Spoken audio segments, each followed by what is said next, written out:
From the balmy shores of sunny Florida to the cold winds of Chicago and everywhere in between, you're watching the Red Wemette Show, live, coast to coast.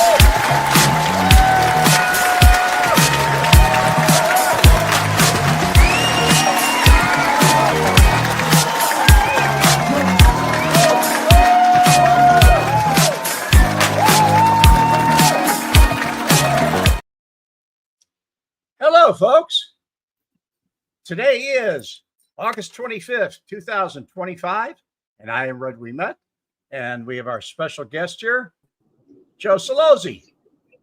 How you doing? Welcome, Joe? Everybody. Great. I feel great today, Red. I don't know if obviously I mentioned it yet. The first time being on your show, I've been on a bunch of them that we had 2 weeks in a row on time. So you got me coordinated now, Red. Seriously, you got me ready to go. I'm getting more excited now than I've ever been. It's great. Your screen looks better too, Joe. Your screen looks better. Yeah. A lot of people said to me,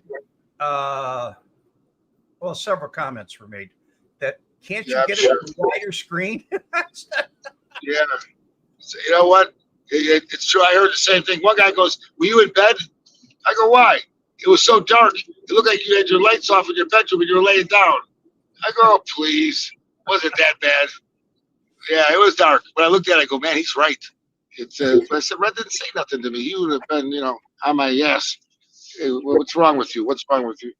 But no, we're talking about a little bit. Well, listen, I love you guys. Who's ever on?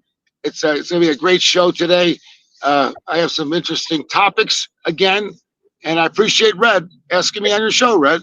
That's nice of you. It's just, I look forward to it, honestly. I do. I enjoy it. Somebody has a question here, and I don't know what you know, but I know my dad knew this guy. Jimmy Allegretti. Yeah. Does that name mean anything to you? Absolutely. My dad knew him real well. Jimmy the Monk. Yeah, and Allegretti worked for me, too, his relative. Jimmy Allegretti, car salesman. I don't know if it was his son, nephew, but okay. Yeah, he worked for me. But tell us about Allegretti. Well, the Allegretti that I know is he worked as car salesman. And we talked about it, Red. Why is it a lot of the people in Illinois, in the Chicago area, kids worked for us? Mobsters. I mean, everybody, just about. Doesn't make sense. From what we talked about, from La Pietra, from Calabrese to just Mayor of Melrose. What was it like? The college? Was it like you had to go work at Celozzi first? Seems like.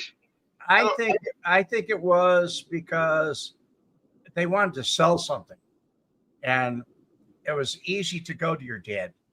I mean, everybody knew that he was somewhat liberal about things. Other car dealers weren't. Well, that's true. You know what? You're right. And I don't think my dad really was concerned about, the relatives. No, you're right, Brad. I don't think that was it. He didn't care or who your parents were or anything else. If you wanted to do the job, he hired you. That's true. But look at the FBI. The FBI says, why is it half the wise guys in Chicago, this was said, half the wise guys in Chicago's family drive Celozzi cars. I'll buy them, the stickers on the back, And the guy goes, what about Rizza, Pamani? You see their stickers behind it, right? Nah, not like Celozzi's. I used to see Pamani's more than anybody's. Sure. I believe it. Maybe that's the FBI getting down on your family. That's all. Well, that's true. And we're talking about the 60s, 70s, and 80s. It's funny. And I mentioned to your followers, your fans, your good people.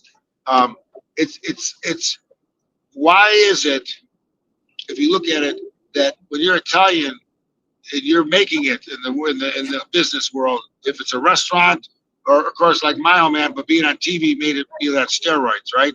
Why is it everybody thinks, it had to be something, well, he got the money here and there.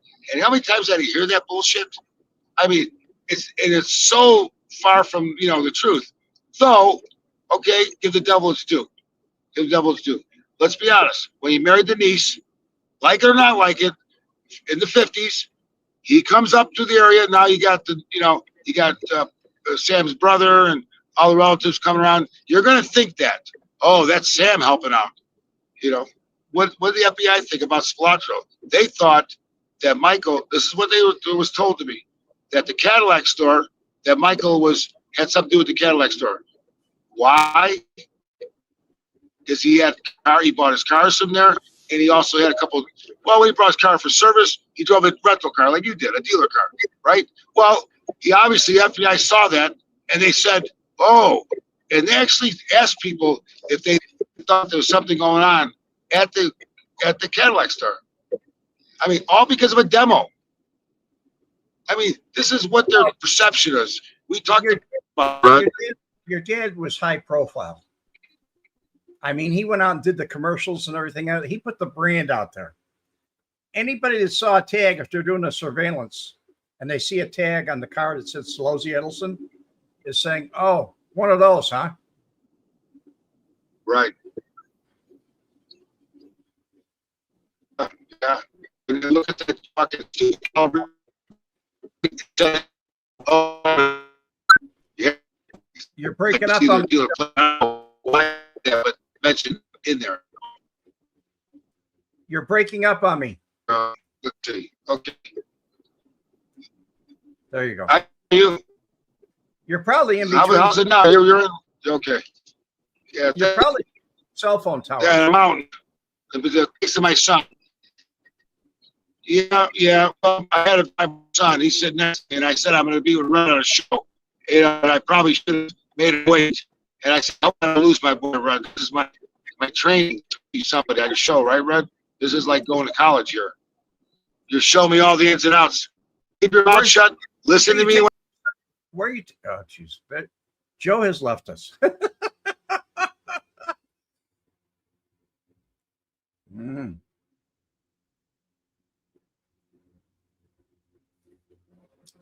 Okay, Pete. Since Joe's on here. Yes, he did. Yes, he did.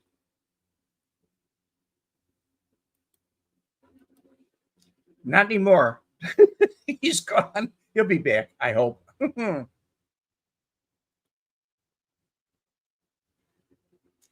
may have to call him. Hi, Catherine. How are you? Joe is back. I just thanked my son. Thanks, Joe. He should have said, no, Dad, do the show in red. I can wait. That's what a good son says. Where are you taking him? Cherokee. We're almost there. I'm going to park in a spot so we don't move around. To the casino? No, he's got to go to some, he's buying his vape. The vape that he gets, it's a better price over there. It's about 25 minutes away.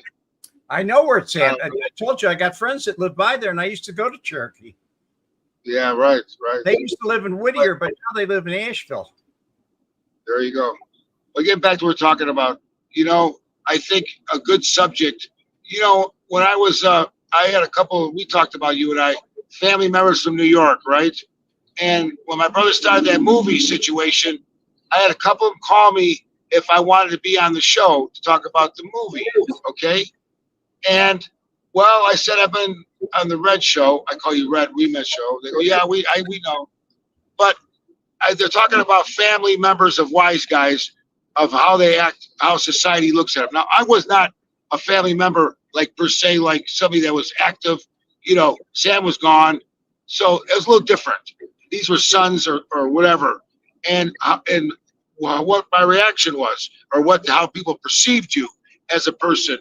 And I said this, I'm the only guy that probably was the least, like that, but I got more, what's the word to use? People thought.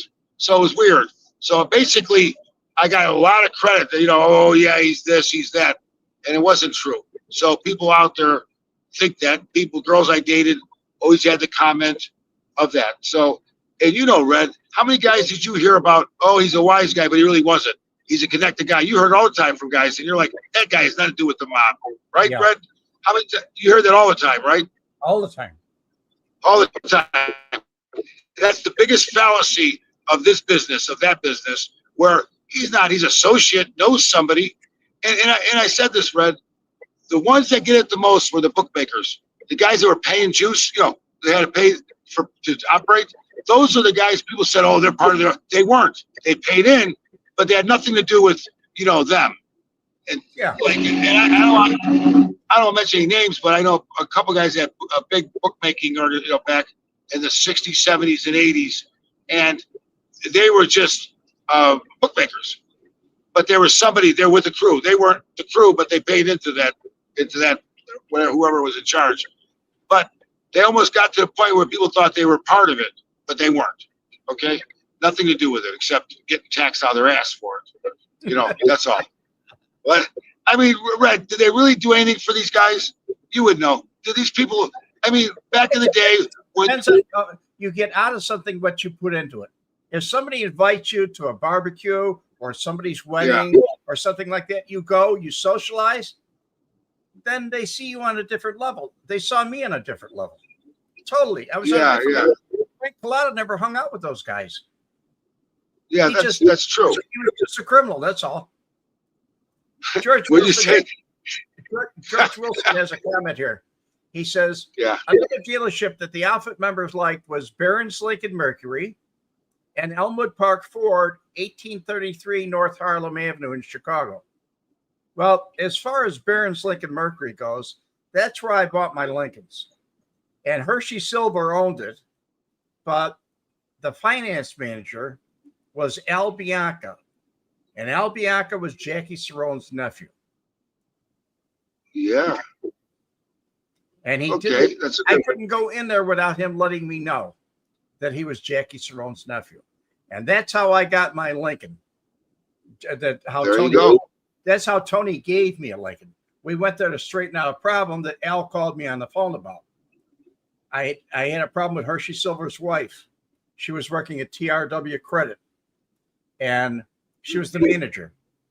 And she was an Amazon. She was like 6'3", weight 220 pounds. She picked me up off the ground and banged me against the wall by the collar. So I grabbed her arms and pulled her away. I took a desk and threw it through the front window and left.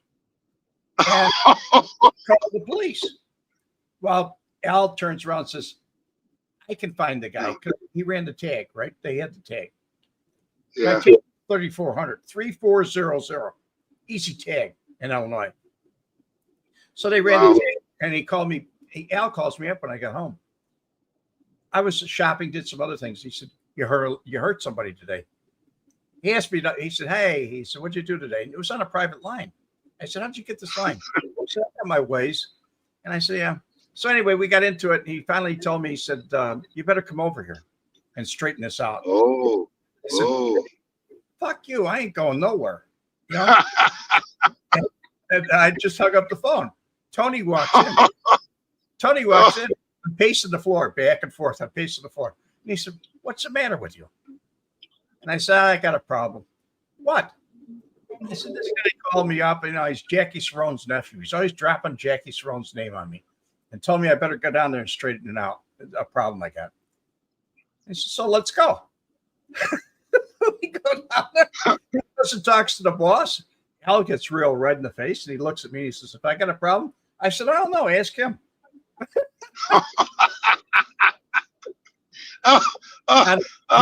He told me to wait out in front, right? This is funny.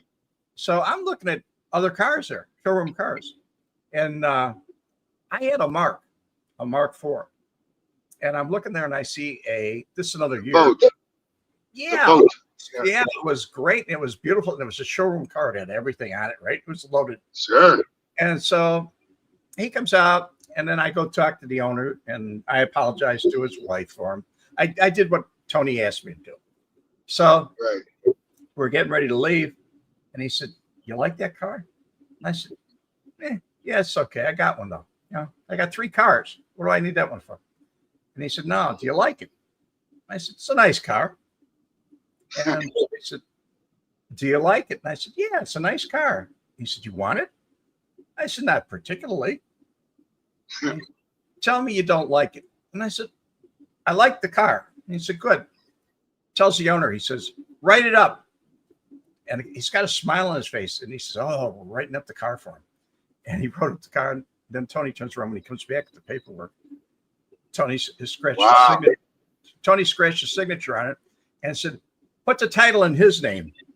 And by the way, put it on my tab. By the way, put it on my tab. Wow. I would say that's pretty good, right? Well, that's a story that I've told for many, many years to many people. A lot of people don't think it's true, but it is. Oh, I believe you. You tell the truth. I mean, the one thing about you tell the truth. It was all because of El Bianco. That's not who you are. It's all because of El Bianco. Wow.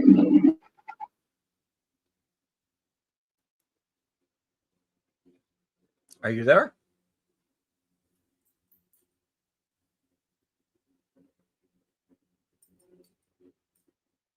Okay. All right. He's working for me. So he leaves. Nick Ferriola, he's working for me. I had a guy who was engaged to a girl. Start over. Can you hear me now? Okay. I had a guy was, Nick Ferriola was working for me, right? Well, whatever. I had a guy who's dating a girl from Melrose Park, got engaged. She's cheating with Nick Ferriola. He doesn't know who Nick is. Now, here's what happens. He goes to check her out her house. He sees a car pull up, and he goes up and doesn't know Nick Ferriola, starts screaming, that's my girlfriend, whatever. And they start a big argument. He doesn't say much. He gets in the car. She gets in the car. It's got balls. He takes off. The guy takes a brick, throws it at his car, blows out the back window, right? Now, she goes, that's my ex-fiance. Well, she says ex.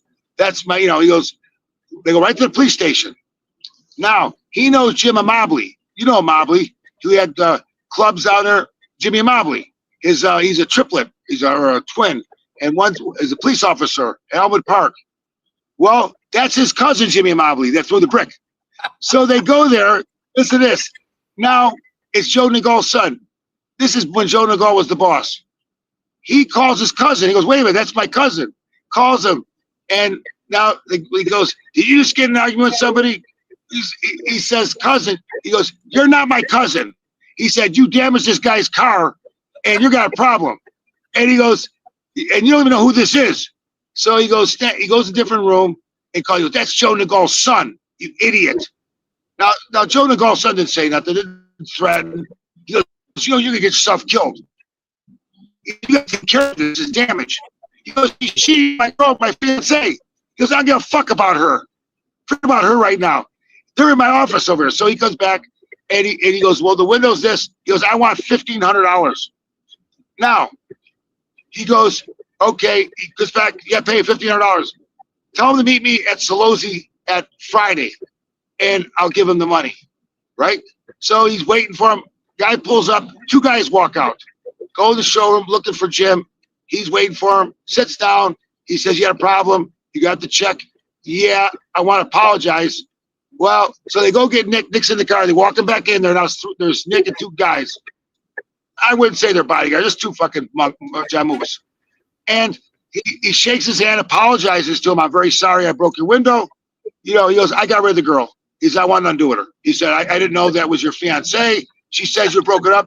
He says, that ring on her, right? And now, the damage is really $300 or $400. 50. He goes, here's the money. He took it, shook his hand. He said, are we sure you don't have a problem? No problem whatsoever. Well, that was Joe Nagal's son. I'm laughing, right? This idiot. And his cousin is a police officer in Elmwood Park. Same name as him. And what's the odds for that? They own some other's place. He also is partnered with Tuscany on Taylor Street, the restaurant, with Louis Borsellino. He was partners with him. And so I'm laughing because, shit like that happens, like with somebody's relative, right? Just like the incident. And it's just funny. This is where the shit changes, right? Who you're gonna run across. You never know who you're going to run across. I'm standing at the used car department, and I'm complaining. I met this girl. I'm 29 years old. This is 1990. All right? And I'm complaining about this girl that's I just met. She's 23. She works for a real estate office for an Italian guy. And he's bad-mouthing me. Never met the guy. Oh, what are you going out with that Celozzi? He's this. I swear to God. I didn't say nothing, but after 2 weeks of him blasting me every day, like, wow. So I'm just talking. Now, Frank is there. Peaches is there. The guy from Melrose Park, chief of police's son is there, and I think maybe Frank Elbreeze and one other guy. So all the wise guys, they go, Joe will take care of it. I go, no. They went to the guy's office in Bensenville, and they asked for him. Now she tells me they walk in his office. There's 4 of them from the dealership. They put him up against the wall, and they didn't threaten him. They said, "Stop talking about who are you talking about." He goes, "I'm not talking about nobody. Stop bad mouthing people. I don't know what you're talking about. The next time you see us, now they can hear it. The girls, they're in the office on computers, like watching it. They leave. He comes out 2 minutes later. He said, "I'll be back." He leaves. He goes on vacation for 2 weeks and put a steel door on. Well, now I didn't ask for that, right? I didn't. I begged them not to go there, but they felt okay, whatever, Now he never. You didn't finish the part. What's that? He said, "The next time you see us." What do you mean by that? Oh yeah, well, you won't see us the next time. If you don't keep your mouth shut, you're gonna, the next time when we come, you won't see us. Something like that, like we're gonna come out of nowhere and get you, right? Then 20 years later, I see him out in front of a restaurant. The guy, he's got a Ferrari, and his last name is Ferrari, right? He's probably listening. I don't know. And okay, I never met the guy. I see him standing. The lady goes, "That's him at the bar." I walk up to him. I go, "Hey," I said, "You don't know me, but years ago, a girl I was dating, she worked for you, Sylvia." I go, "I want to thank you." He goes, "What?" I go, you never badmouthed me. She said you spoke very highly of me. And it's nice to see another Italian support each other, because I never met you. And for you to say all those nice things about me, that was very kind of you. And to this day, I wanted to thank you." He goes, "Of course we stay together, we stick together, And here's me, I'm bubbling, right, Red? And I kept going on and on and on, And my buddy says, "Let's go," right? But yeah, I mean, I ran the guy, and that's one thing I told you about Italians. Not all of them, but a lot of the Italians. I hate to generalize people, Red. I don't like it, and it's not right. And I'm not a racist, but Italians, there's a lot of bad. Most of them are bad. They're envious, jealous people, Red. Nah, And they're Mediterranean. They're emotional. That's all. Well, maybe the Sicilians are more than the Northern Italians, because my experience with all them people, and they didn't buy a lot of them. Never bought. They didn't buy. We sold enough in the community, but trust me, you couldn't make any money on them. Number one, they chiseled you down. They thought you're burying them. You had to live with them forever in service. Every little thing they're complaining, right? I'm just saying, my experience was they didn't really like me. Okay, they just, I don't know. That's through the years. Okay, that I dealt with these people, right? Maybe because the son or whatever, they felt like I was always that was part of it. I never earned. Yeah, I never earned it, Red. I'm guessing a lot of people probably thought that you were born with a silver spoon in your mouth. Yeah, that's right. Oh, that's right. Was it for his dad? He's nothing. He's zero. And when I did accumulate stuff, well, that's because of his dad. And where I lived, all his dads, and it's sort of bad rap, because I'm, like we talked about, I'm happy for people. Why? And then when the shit hit the fan with the investigation, was all over the world, from automotive news, every channel, and this was 1995. I mean, it was big. I mean, I didn't realize it, and it went from bullshit that I embezzled 40 million. Swear to God. It was like, oh, I brought the empire down. Me. It wasn't true. Okay. But the point is that, they made me out to this bad guy, and I laugh because, wow, I still get it on the internet. I told you, every week somebody says, "Oh, isn't it the son that brought the deal?" And I always have to comment, "Hey, listen, I'm the son. I did not bring the dealership down. It wasn't like that." Okay. Yes, they were in the union. They were in the forklift union, produce union, Sinise's place. You remember that? They were there. They came to, the president was my best friend. He come in. They came to my cars, made up the deals. We sent the forms in, even though I sent them, Maury sent them in. It wasn't about that. Then the guy wanted protection. He wanted protection to operate his bookmaking joint. He's from New York. I said, "Don't worry, give me the money. I'll handle it." And I brought him to, he gets paid $5,000, which I shouldn't have done, right? They knew that I could do nothing, right? But they always try to throw some money at something. Well, thank God that there is a God, Red. There is a God, because whatever way you want to look at it, they got to Sam Carlisi, right? They got to him. And we have the tape. And they said, well, who you been paying? Joe Celozzi, Orlando Vestula. They go, what? Now, he knew me personally from Sam. He goes, he got no business taking money from you. What do you mean? He can't give you protection. He's a car salesman. He says, you paid them? They go, yeah. How long you been doing that? He goes, you got had. They have no business taking money from nobody. That saved me. Bingo. That was it. After that, they couldn't give me, and you pay my guy right here. That's what he said. You paid this guy right here. And that was a blessing. There you go. Joe. Yeah. What's going on with your dad in the book? Tell us about the book. What's it about? Well, we're fighting about a chapter. I want to put the chapter on my issues. No, you don't want to believe that in there. He didn't think that was funny. Yeah, you laugh, but he did say today, Red, we're going to take your advice. So when we get closer to that, we're going to sit down with you, and he appreciates it. And I'm not talking out of my ass. He said, tell Red that he's a great guy. He sees why you're successful. That's what he said. Swear to God. He said, I like the guy. You know, the old man's old school. When you like somebody, you like him, right? He goes, I feel good about that guy. He's a good person. Tell him that. And I said, I will. He knows. He goes, I felt, again, I don't want to say, I felt very comfortable. You're the first one he ever did. So, but yeah. So the book it's just about done. It's called the Nicholas Celozzi Story, where you always save more money. And it's a motivational book. It's a spiritual book. It's about hard work. It's about the American dream, right? And it's about how he stayed out of that life. He could have easily went into that life. Does he mention Chicagoland? Does he what? Does he mention Chicagoland? Yeah, for sure. Yeah. Okay. Yeah, I said, why don't you talk about you marrying the niece? He goes, I don't know. He goes, I said, listen, you could, he always told me, you got his blood. I don't. I'm not related to him. You got the DNA. He's right. I don't have his, but as you know, his mother sent him away during the summer to Minnesota, relatives, after June all the way to August. So he didn't hang around with the gangs. Yeah, so old mother did that. Because all his friends were Figueroa, all the guys, Borsellino, they were all his buddies. Okay? And he went the right way, and he wanted to go in that business. So, but he remained friends with all of them. Of course, they were raised with him. You know what? A big thing about that, Joe, is they're dead.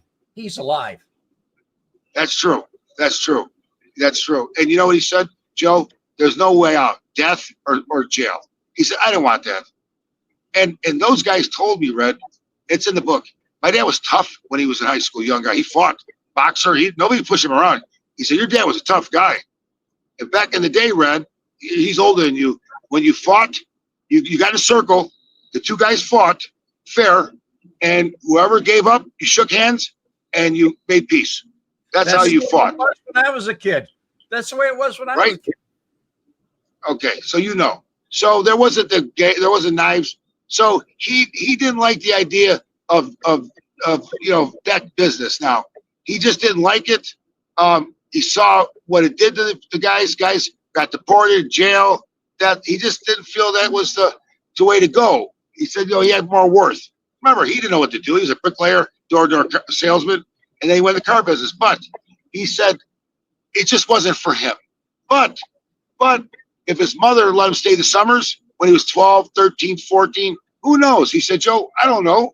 I just wasn't around it enough to like her. I just, I went to school, and then he went to night school for being a radio announcer. But in the book is how he stayed out of that business and remained friends with all of them, and they did love him. All of them, from Joey the Clown, it was his best. Everybody who's anybody they always loved him. They always told me as a kid, your dad's a good man. Respect your dad, your mother and father. And they were always, he took care of you. Always were a gentleman with everybody. Right? Always. He had a lot of class. A lot of class. And they respected him. But what am I saying had for? He's not gone. No, but you know what? He doesn't. There's more ways to make it than going into that life. Now, okay, did he enjoy probably hanging around those people? He said they were my friends. I didn't look at it like, I wanted to hang with them. What happened to you? You turned sideways. There you go. Well, yeah, my son. But what happened was, and part of the chapter is you can make it and not do those things. You know, my old man never swore.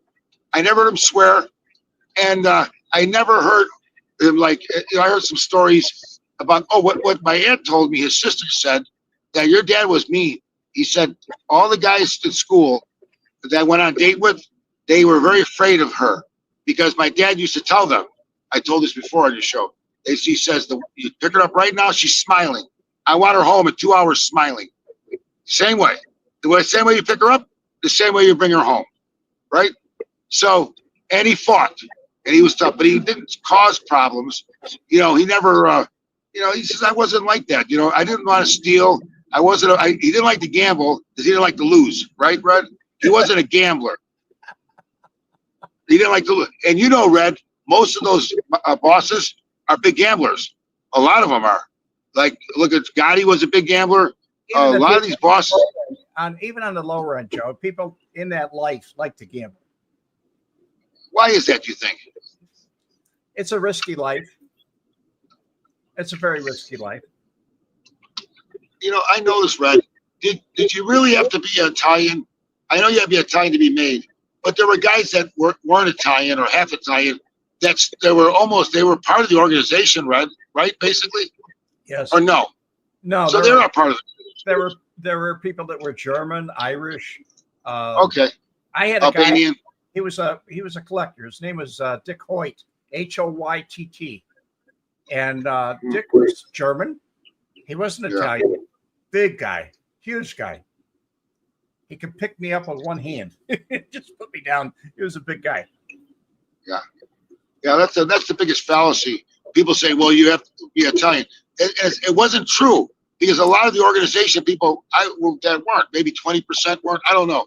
But there were a lot of people that were outside being an Italian or 100% Italian. I guess in the 50s, it was a big deal. You had to be a Sicilian.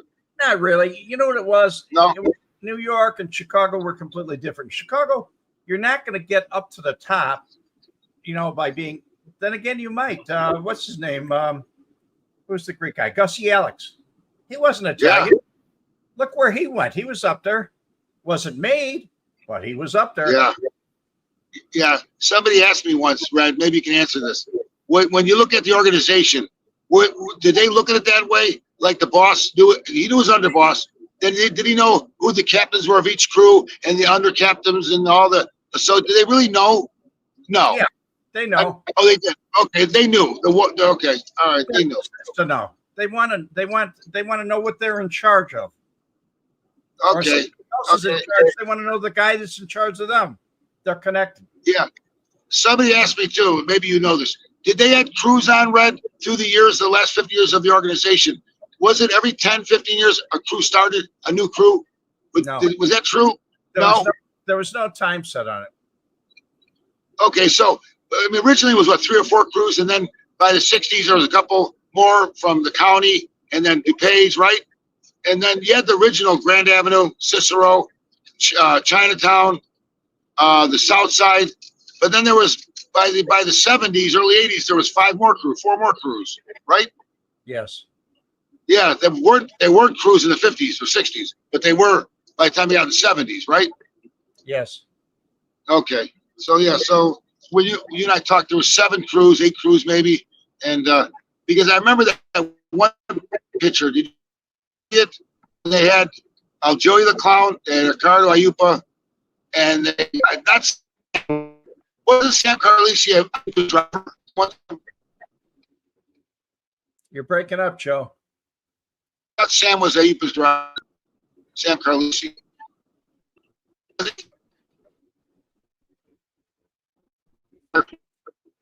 You're breaking up. I can't hear you, guy. Folks, Joe is in the mountains. North coming in.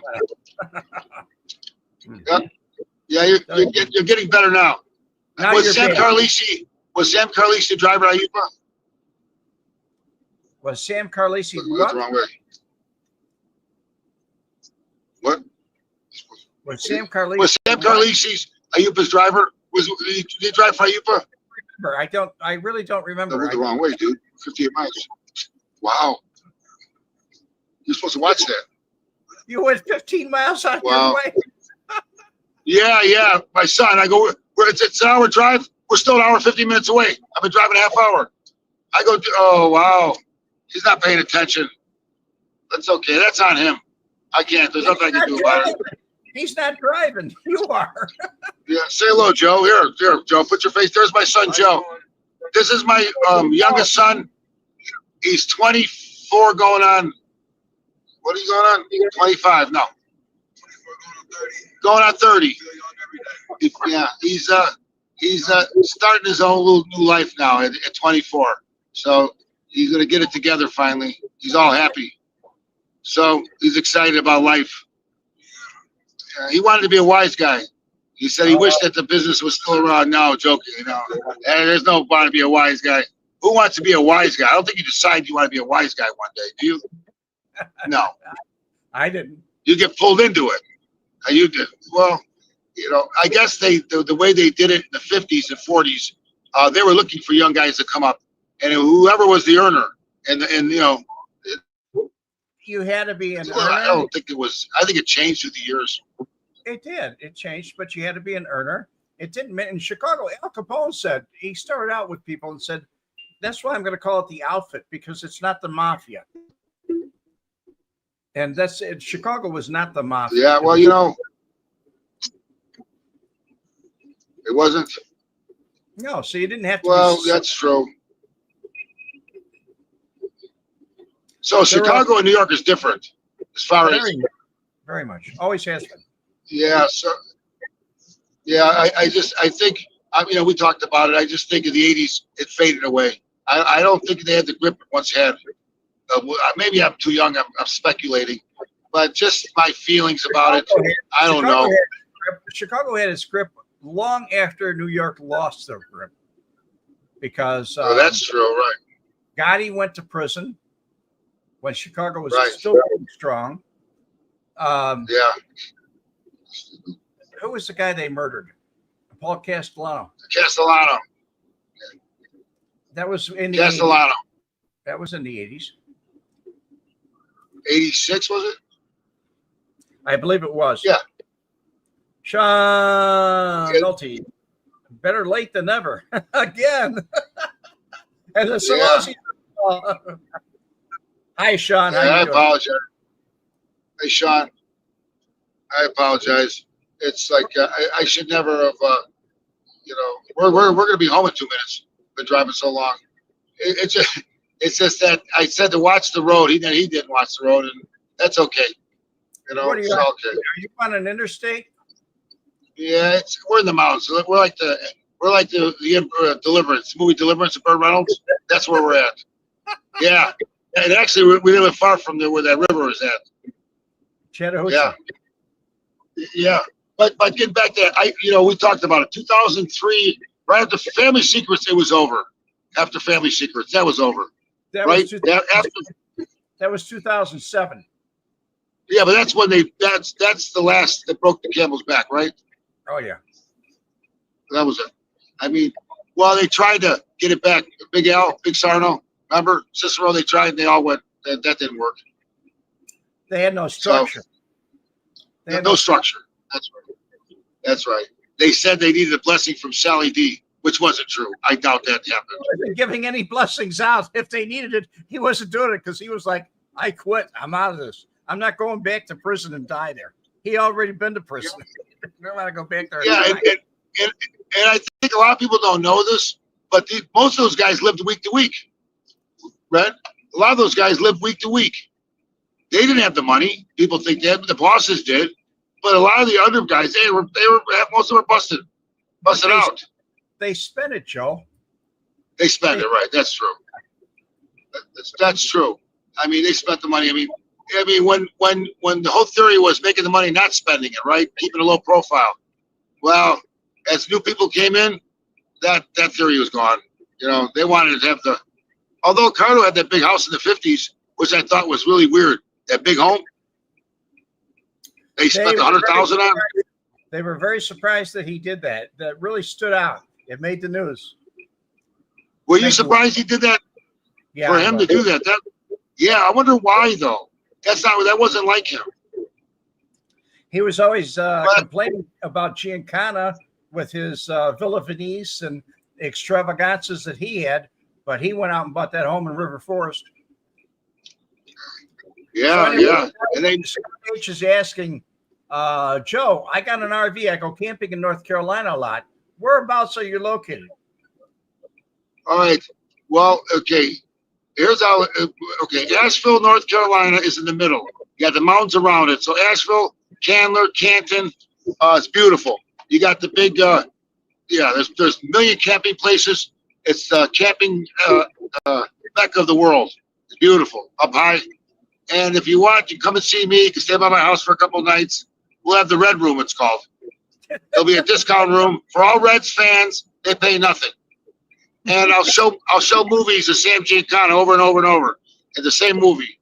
Like I'll do what Frank Calabrese does. He drives them to the spots where everybody is at, right? I'll do one better. I'll cook sausage and peas, and I'll show all four movies that Sam's about. Sugar Time, The Momo, my brother's movie, and another movie. How about that? So that might be. Although being Italian in North Carolina, it's like being a black guy in China. You can't hide. When I came out here, they thought I was hiding from the mob. They did. They thought I was protected. It's very cut off from the rest of the world, and that's the question, Scott. Yeah, Scott, come and look me up. Talk to Red. I'm no kidding.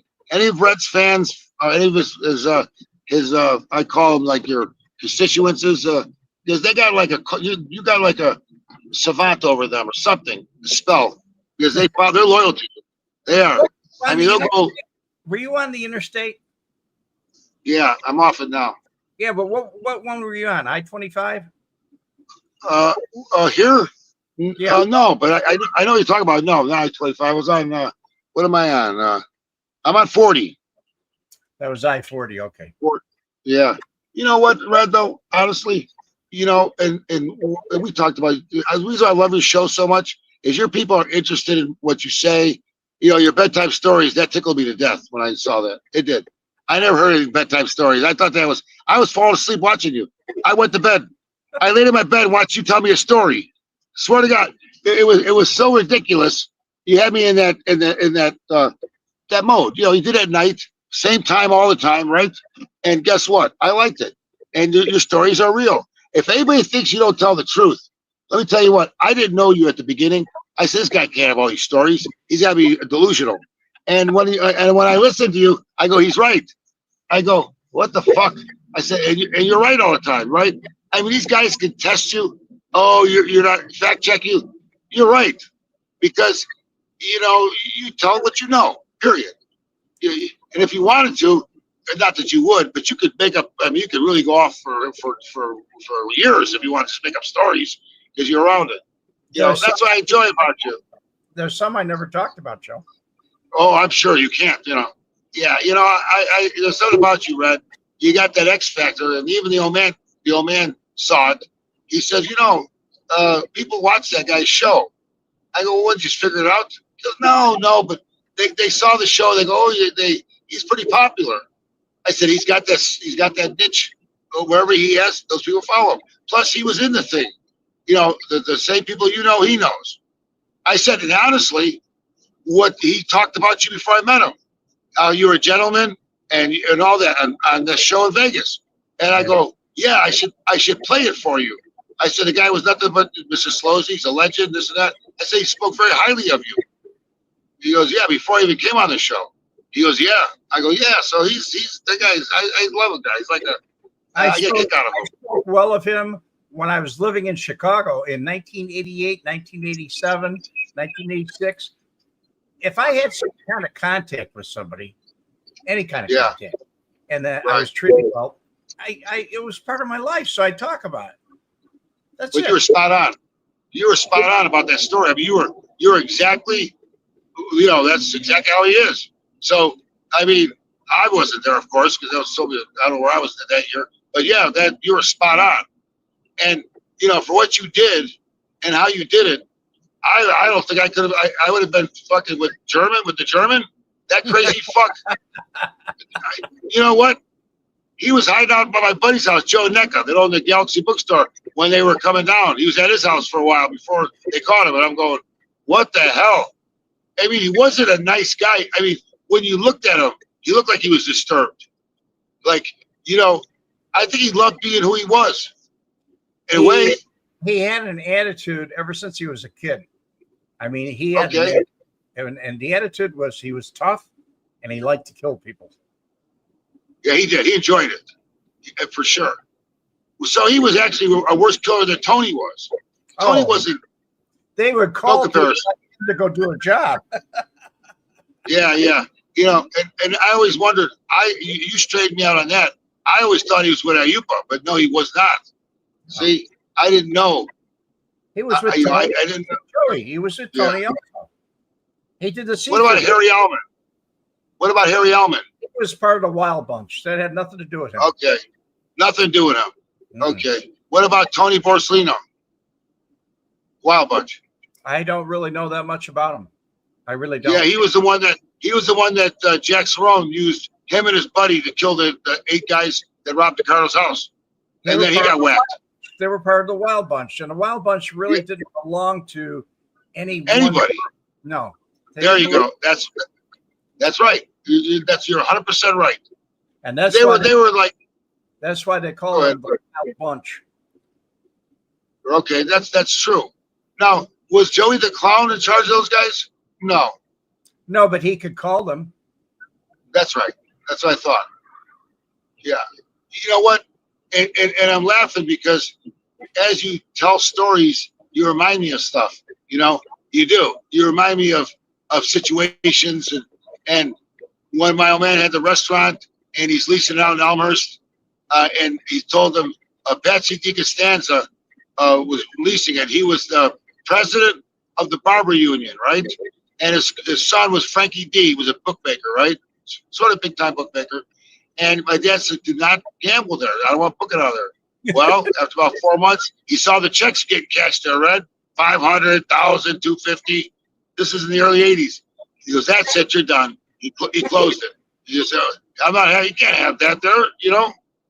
And that was it. And Joey the Clown. I can hear him saying, what's the matter with you guys? Didn't I tell you? Come on. I told you I can't have this here. Right. And that's when the other guy who was a French restaurant, the cook, they're stealing meat out of the back and losing money and double invoices. And the guy tells my man, he goes, I thought you wanted a write-off. So you lose money every month. He goes, I didn't go in business to lose money. How about a write-off? That's not my, that's what he tells the old man. He said, get out. That's when you get caught. That's an excuse when you go, oh, I thought you wanted a write-off. Yeah. I was a busboy there. And I saw Joey the Clown coming there. He used to go by himself, walk in by himself about 10 o'clock. I was shocked. I mean, I knew who he was. Because, like I said, nobody ever said, oh, this is, you know. I found that $7,000 in the guy's car underneath his seat. And I brought it to him. He didn't even know it was in there. And I gave it to him. He came back, but he's not talking to the old man. He goes, here's 100. Your dad told me not to give it to you. Minimum wage was $3.50 back then. I took the 100. I did. I took the 100. That was a week's pay. I said, thanks. But, Joey, it's Joey was that way. I mean, and not only that, he liked to go places by himself. He wasn't the kind of guy that said, come on, let's go for a ride. Joey just went quietly by himself. Except the last time my dad saw him, right before he disappeared, he went to the cemetery. My grandma was buried there, so was his family. And my dad, he sees him in the car in front. My dad parks. He's walking up to him. He sees him. No, Nick. Now, he's talking about 10 feet away. My dad's going, no, Nick, don't come to the window. They're watching me. No, just keep walking. Okay. I was just going to say hello. Yeah. So that was it. My dad walked right by and walked to the building. So there you go. That was, I think, she was at. Question. Yeah. Was your dad with Mustings of Elmhurst Ford. Yeah. You're talking about Huizinga? No. Huizinga. Yes. His name was Huizinga. Tom Huizinga, Ford Lincoln Mercury on York Road. That's it. Yes, I knew the guy personally. He brought their Um, okay. LTD Country Squires every 2 Yeah, years. yeah, and yeah. He also owned the Bar and Elmer's Spring Inn, not Spring Inn, Oscars. He owned Oscars for years.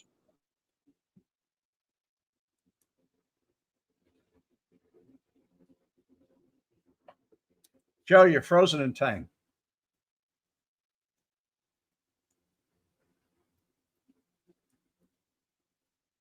Joey, help your dad out. Okay, There we go. and there you go.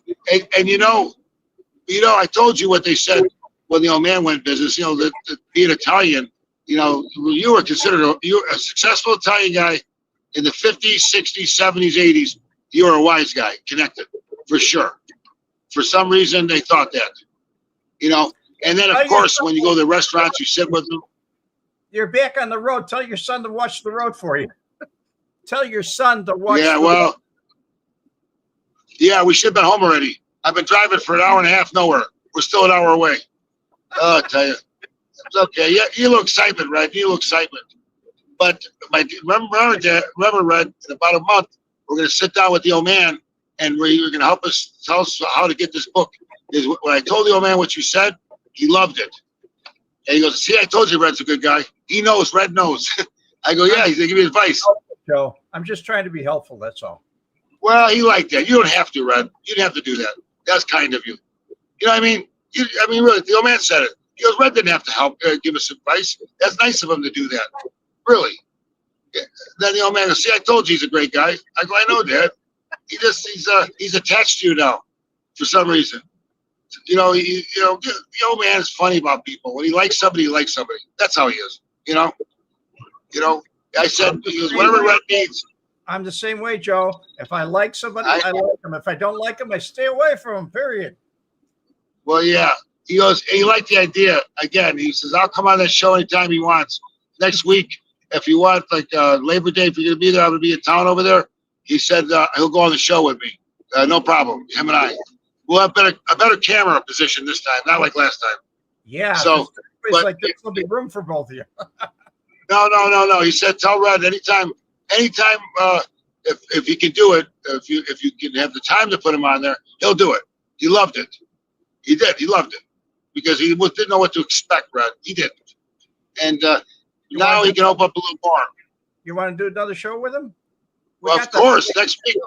Yeah, I'll talk to him. I'll tell him you're going on next Saturday, Monday. Yeah, and he says, think about a subject that you want to talk about. Like now he says, and then he goes, "Oh, let me think.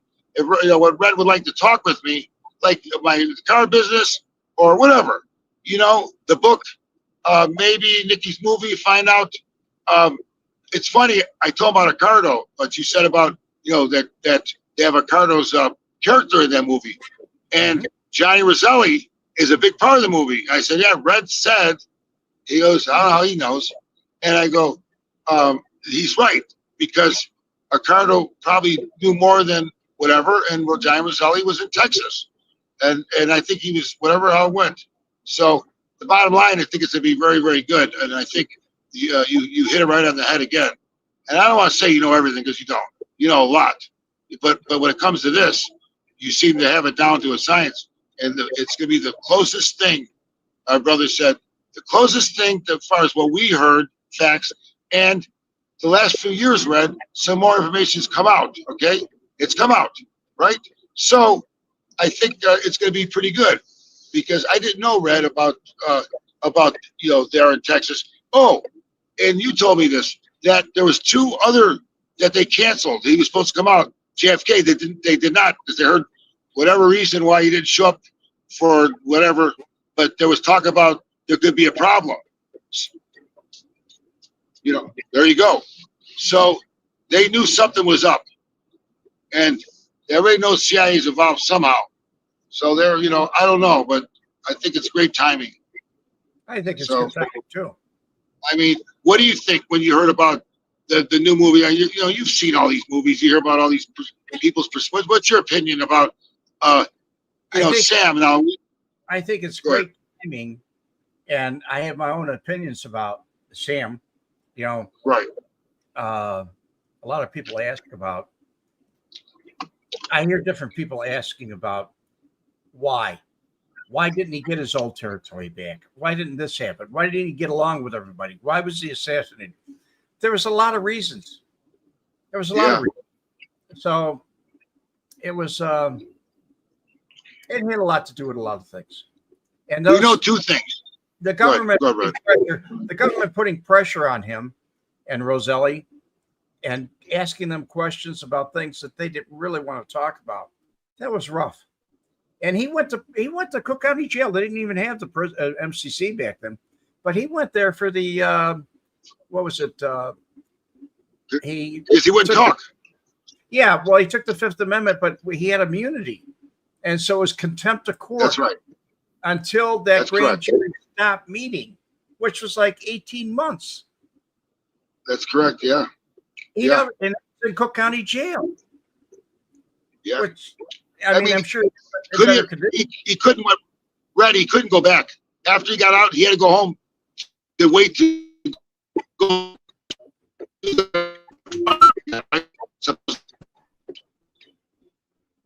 Right, Red. He was supposed to go to Washington. Right. Say you cut up, Joe. He was supposed to go to Washington from his house, right?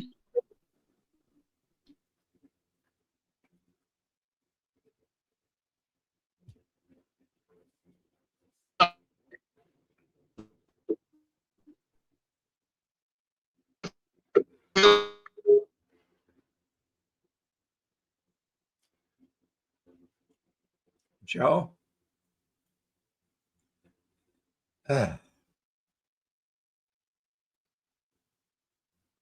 Okay, there we go. Maybe he's coming back. I'm back. Okay, we'll get through this mountains. We'll get it. All right, we're back. I mean, hey, Red, could he have gone back to Mexico? Could Samuel have gone back to Mexico? No, he was thrown out. No, he could not. No. He was thrown out. Oh, that's right. Okay. So he was at home, but he also was at home because he had to go to Washington, right, to testify, or no? Yeah. Well, he had no other place. He was under subpoena, but he'd also had a surgery. That's right.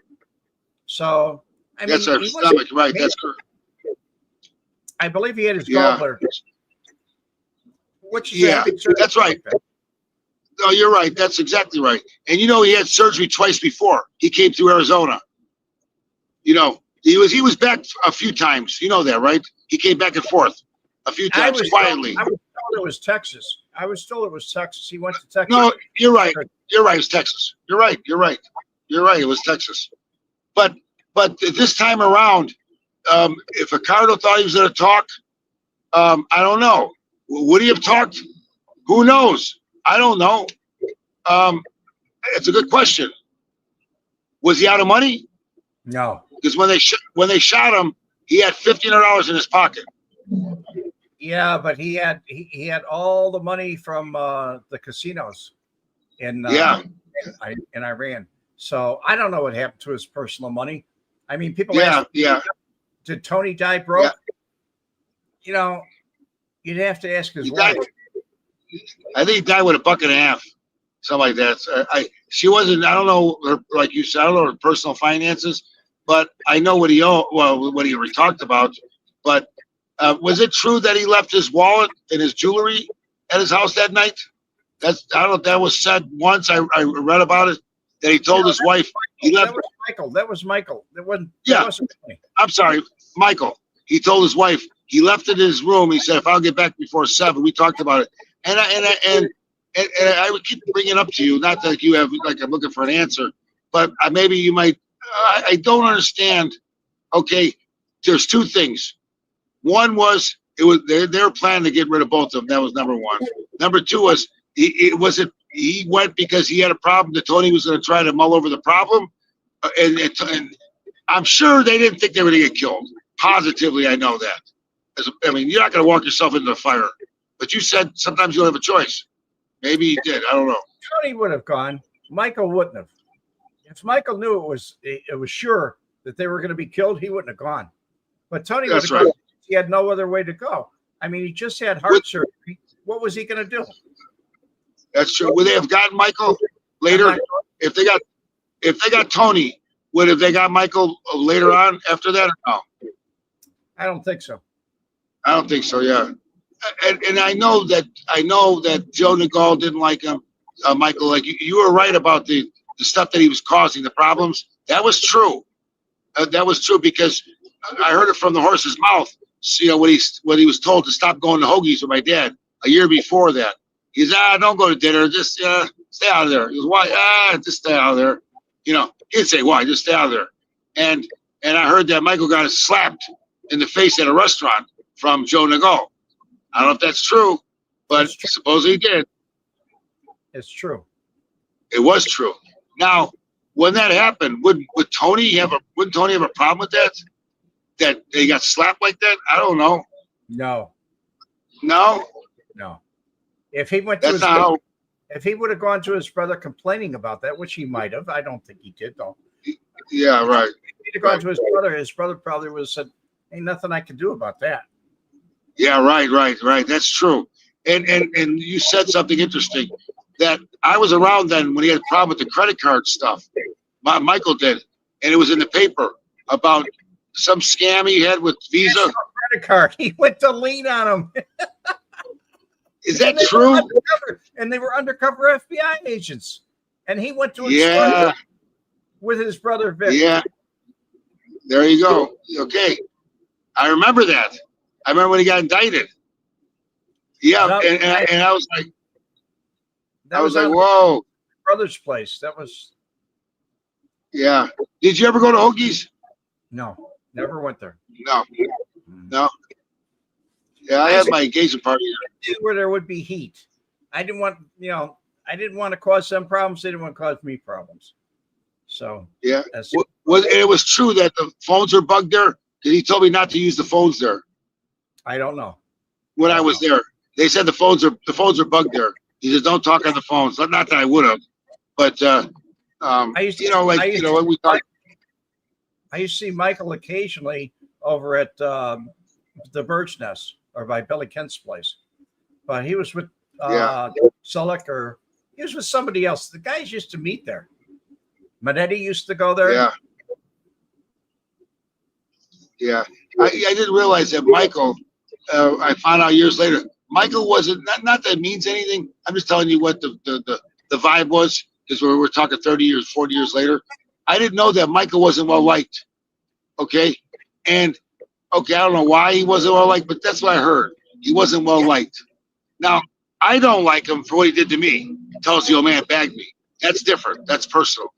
You know, trying to be my dad's friend and tell my dad what I was doing, which wasn't true. That I don't like. Right? That wasn't right. He could have came to me first. Okay, and I bought my diamond from him. He's supposed to give me a deal on it. He gave me no deal, Red. For all I know, it's phony. Okay, I spent $2,000 on a diamond, just a diamond, and my mother looked at it. She goes, this ain't such a great deal. Okay, so he didn't really take care of me either. God rest his soul wherever he's at now. I mean, so I don't know, like that. Okay, so he went on vacations with my dad. He's helped my brother Nicky there, and Bob Conrad, and Larry Wemette used to go in there from Magna PI all the time when he was in town. Oh yeah, and I didn't know Larry Wemette from Chicago. Did you? Yeah, I knew his brother. What did it say? We'll say that again. My and I discussed this with Michael Francis on his channel. The mob was not involved in the JFK frolic. CIA job all the way. Okay. Now, Joe or George. Well, let me tell you something. I don't know when you heard it, but the last I heard of Mike Francis say that the mob was involved. Google Mike and YouTube. They have Mike Francis talking about how the mob was involved with the CIA. That's what, the latest one I saw. So Michael Francis' his words very careful. I believe maybe it could have been. That's what he said. Never really pins anything down, but might be, could have been. I believe. Okay, you believe. Yeah. there's no facts involved here. It's just your opinion. Yeah. Well, and again, he's probably semi-right. From our perspective, as we're doing the movie, Red, is that was told from Sam's brother to my brother, okay? And that's the thing that he also, too, is... He doesn't have that. Yeah.